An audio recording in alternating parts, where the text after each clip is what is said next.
Welcome. In this video on the Civil War, we will look at the political woes facing both the Union and the Confederacy. We'll look at the campaign near the end of 1863 and at the prospects for the rest of the Civil War going into 1864.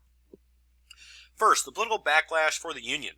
As the war dragged on, increasing in power were, especially in the victories as they gained seats in 1862, were the anti-war Copperheads. Many Democrats were opposed to the war.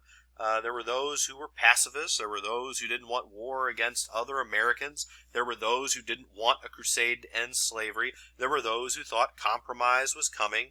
And so for a variety of reasons, led by Clement Vallandigham, you had an anti-war group. Now, Lincoln declared these as harming the war effort, and he had already suspended habeas corpus, and as a result, he was able to throw people in jail without charges, including Vallandigham.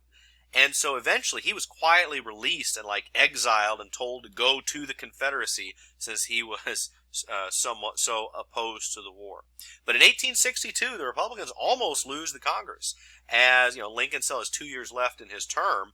But the opposition of the war in the Union is strong, and they hold an election, and the pro-war Republican Party is weakening. There are some pro-war Democrats, but a growing number of them are against the war.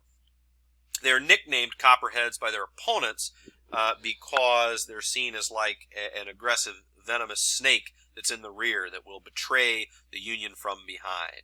Remember also, emancipation, as the war goes on, was unpopular even in the North.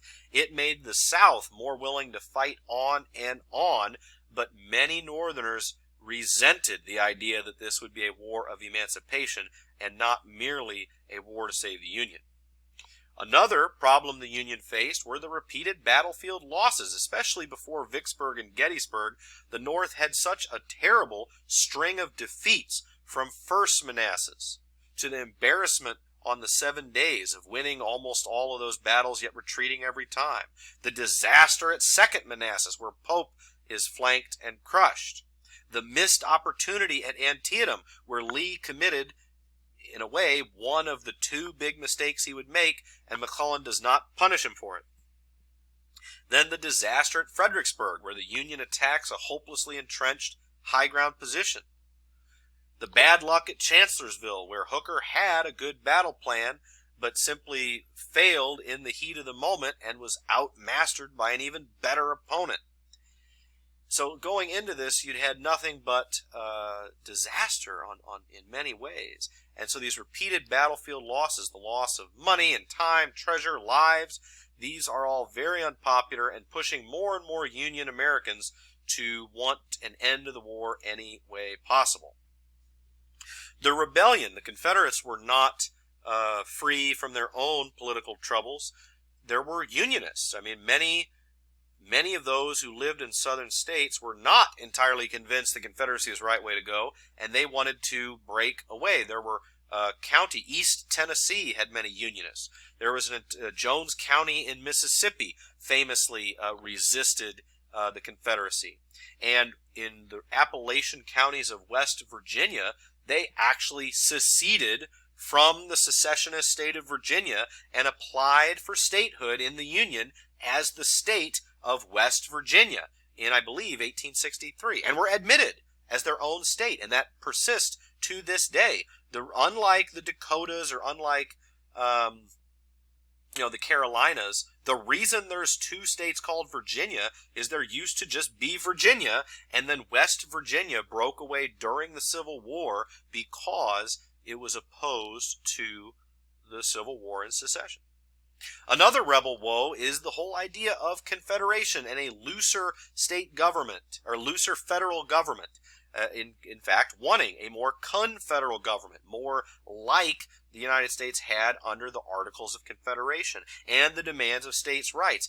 These were important philosophical ideas to all Americans, especially the most Confederate Americans, but they do not make it more effective at accomplishing a major government goal, such as winning a major war like this. And so that would prove to be quite a problem. The South had to deal with inflation. North had some inflation. But the Confederacy deals with crippling hyperinflation. Filling a wheelbarrow full of cash in order to buy bread. These are the types of problems that the Southern Confederacy faces, that really the Union has none of this at all. And then the slavery question. Slavery is melting away. The Confederacy is really built on the back of this idea of slavery, and it's disintegrating before their eyes. Anywhere the Union Army goes, slavery melts. As the landowners, the plantation owners, the masters tend to flee, and the slaves all go over to the Union Army, and slavery is melting away. And they stand for it really right up to the very end. They can't very well arm slaves to defend a country built on the back of slavery. There's even some Confederates who come right out and say it and say, no, we're not going to arm slaves because they wouldn't make good soldiers. And he says it plain out. He says, if a slave would make a good soldier, then the whole idea of this Confederacy is wrong. Totally oblivious to the irony. And they would get offended at the fact, as I alluded to in our last video, that the Union Army, by the end of the war, is 20% black. And many of the Southern armies would treat that very unequally. They would treat white POWs according to the rules of war and capture them and feed them, but they would basically murder any black soldier trying to surrender. And at one point, the United States, the Union, resented that and refused to conduct prisoner trades until the South would treat all POWs equally, and this led to POW camps filling up on both sides, as this actually was the cause of the ceasing of prisoner exchanges that would help to reduce the burden of keeping POWs fed and housed. Let's look at 1863 and the last campaigns of the war. After this major turning point of Vicksburg and Gettysburg, we're going to see a major push from East Tennessee into northern Georgia and the campaign to take Atlanta. And once Atlanta falls, just before the election of 1864, General Sherman has replaced Grant in that major Western Army. He will take Atlanta and then march to the sea from Atlanta all the way to Savannah, Georgia. Having taken Savannah, he'll advance north into South and North Carolina.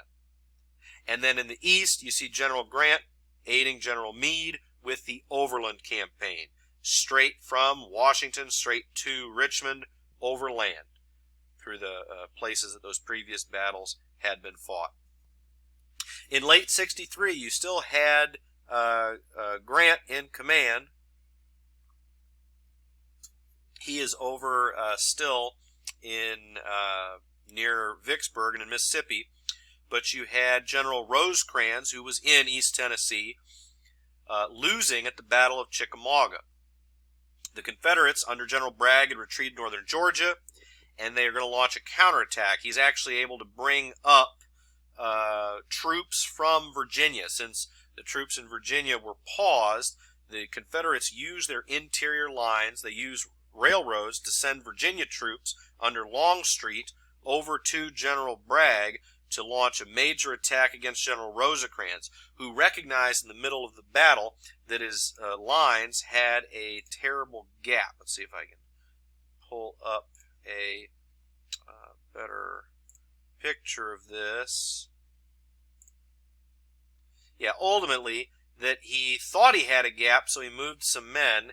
It actually created a gap, allowing penetration of his troops in the center and leading to breakthrough by the Confederates that was halted from being a total disaster because one of Rosecrans' corps commanders, General Thomas, will earn the nickname the Rock the Rock of Chickamauga, because his corps held all the way till nightfall and was able to do an orderly retreat through the night, whereas every other command broke and ran in a rout. And it would have been a total disaster for the Union here at the Battle of Chickamauga had not General Thomas slightly held. But now they're holed up in Chattanooga, and the Confederates are able to pour artillery down. General Grant with reinforcements comes, and he replaces Rosecrans and will fight the Battle of Chattanooga. So here's Chattanooga, where the Union was holed up by General Bragg, who had pushed the Union tumbling all the way back after the Battle of Chickamauga. And so here in late 63, General Grant's men, he had planned to give General Sherman the main job of winning a battle on the flank and rolling up this entrenched line. But for once, this trench line that the Confederates had on Missionary Ridge was so steep, and the Union troops under Thomas, remember Thomas, who had earned glory at Chickamauga, his men had a great confidence. They were tired of being fired upon from artillery up on the ridge, that they start up Missionary Ridge without orders. And it's so steep, the Confederates can't actually fire down on them effectively, so that until they reach the top and are shocked and overwhelmed, and just simply storm up Missionary Ridge. And you had General Hooker, who'd been moved down here under Grant, captured the Lookout Mountain down at the bottom. Sherman meets with some success at the top, but the key was that Thomas's men under Grant had advanced effectively without orders and led to the victory at Chattanooga in November of 63, and it opens the door to the Deep South. With that door open, you have a dance between General Sherman, who now takes over for this key army here in the West, against General Joe Johnston, who had been in command before General Lee. But Joe Johnston was wounded. Robert E. Lee took command in Virginia, and now that Johnston has recovered, he takes command of this army here in the West. What you have is a series of flank maneuvers where Johnston they're guarding this railroad, and this rail line is one of the last. Atlanta is one of the last rail hubs connecting the parts of the South. It's a state capital. It's a manufacturing hub. It's a warehouse hub. And so the Confederacy cannot at all afford to lose Atlanta. Johnston will dig in. Sherman will line up some of his men on the front and then line up some men to flank his position. And Johnston retreats.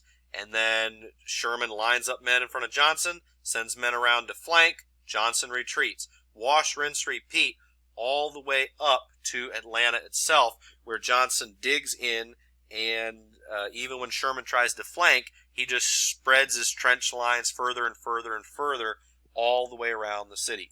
But in the east, General Grant takes command. He doesn't replace, but he's promoted over Meade. And Sherman takes Grant's old command and is marching toward Atlanta. Grant's overland campaign in 1864 is basically the same relentless move that Sherman is doing toward Atlanta, is Grant's relentless move toward Richmond. Fighting famous battles at the Wilderness, the same spot as the old Chancellorsville battleground, at Spotsylvania, Cold Harbor, and others.